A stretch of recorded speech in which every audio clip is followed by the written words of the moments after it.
Donc, on va continuer avec Mme Gauthier, cette fois-ci, qui est sur l'accessibilité universelle.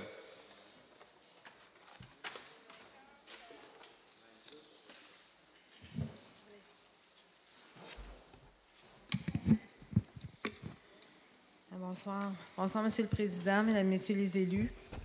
Alors, moi, je veux vous parler ce soir, puis j'aimerais ça, s'il y a moyen, de ne pas avoir la même réponse que d'habitude, qui est la Régie du bâtiment du Québec ne nous oblige pas.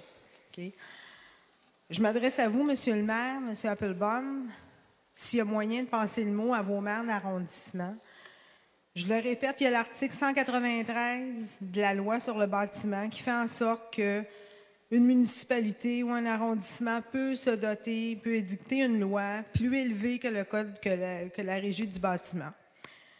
Dans tous les arrondissements, en commençant par le mien, où j'habite, dans le plateau Mont-Royal, j'ai vu non moins de 4 édifices à condominium qui sont flambant neufs, là, OK? Et ils sont construits avec des marches.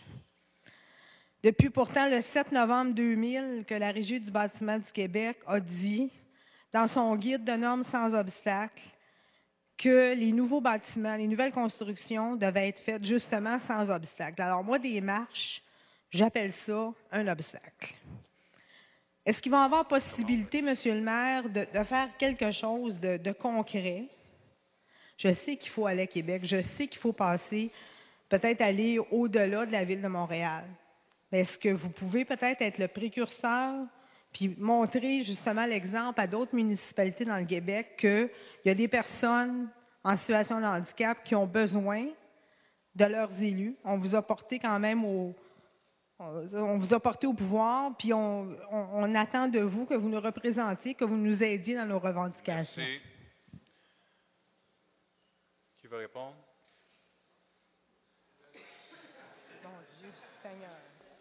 Monsieur le maire. Parfait. Merci encore pour votre visite ici ce soir. Je vais parler avec les gens responsables, je vais parler avec Émilie Toulier, mais je vais parler aussi avec le service de l'habilitation et aussi le service de permis pour voir est-ce qu'il y a d'autres manières qu'on est capable de traiter ce dossier et de regarder est-ce qu'il y a une possibilité de trouver des solutions. Vous savez que c'est chaque arrondissement qui est responsable de leur plan d'urbanisme. On est en train aussi de regarder le nouveau plan d'urbanisme et est-ce qu'on est capable d'avoir les réglementations qui sont standardisées sur certains sujets.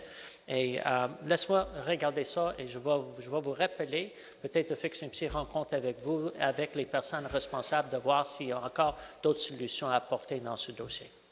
Merci, Monsieur le maire. Merci. Question complémentaire? Toujours sur le sujet favori, l'accessibilité universelle, qui s'adresse à M. Bissonnette. M. Bissonnette, je vous ai envoyé une lettre vous posant une question par rapport au fameux resto-bus qui concerne aussi Mme Tuillier. Le fait qu'il y ait une terrasse sur le croquis, une terrasse avec un escalier sur le dessus de ce bus-là, me questionne vraiment, ça me fatigue beaucoup. Et vous avez beau me dire qu'il va y avoir une terrasse qui serait peut-être mise finalement à niveau de sol pour les personnes à mobilité réduite, n'en demeure pas moins que où eux peuvent aller, moi aussi je vais aller, eux étant les personnes ambulantes. Alors, vous étiez censé me revenir après une intervention que vous auriez faite auprès de M. Brunel, ou je ne sais pas, là, Mathieu Charles, ou je ne sais pas, du Biodôme. Alors, j'attends une réponse, s'il vous plaît. Merci. Conseiller Bissonnette. Bonsoir, Mme Gauthier. C'est un plaisir de vous saluer. Alors, évidemment, tous les emails que vous m'avez envoyés, je les ai transmis immédiatement sur réception à M. Charles, Mathieu Brunel. Je rappelle pour les membres du Conseil qui nous écoutent, c'est le projet Restobus, qui est évidemment l'école technologie, l'ETS, qui a mis à profit pour la performance énergétique. Il y a le syndicat des Cols Bleus qui sont partenaires du projet, qui offre la transformation de la tuile gracieuseté. Il y a une passerelle qui est prévue pour qu'on puisse accéder sans problème au comptoir de service, car il n'y aura pas de service aux tables dans ce service de Restobus. La terrasse principale sera aménagée au niveau du sol, pouvant y accueillir une cinquantaine de personnes, et il y aura 2 tables qui sont réservées aux personnes à mobilité réduite. Il est à noter qu'à l'intérieur du Restobus pourra également accueillir 3 tables, dont une dizaine de personnes. Une terrasse sera aménagée sur le toit du véhicule, ça c'est le projet, pour accueillir 3 tables, dont une dizaine de personnes.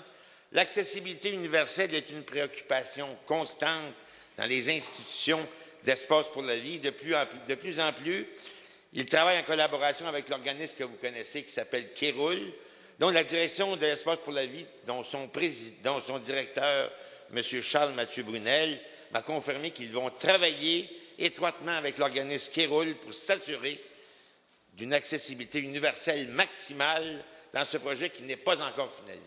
C'est la réponse que je vous donne ce soir. Merci. Merci beaucoup, Mme Gauthier.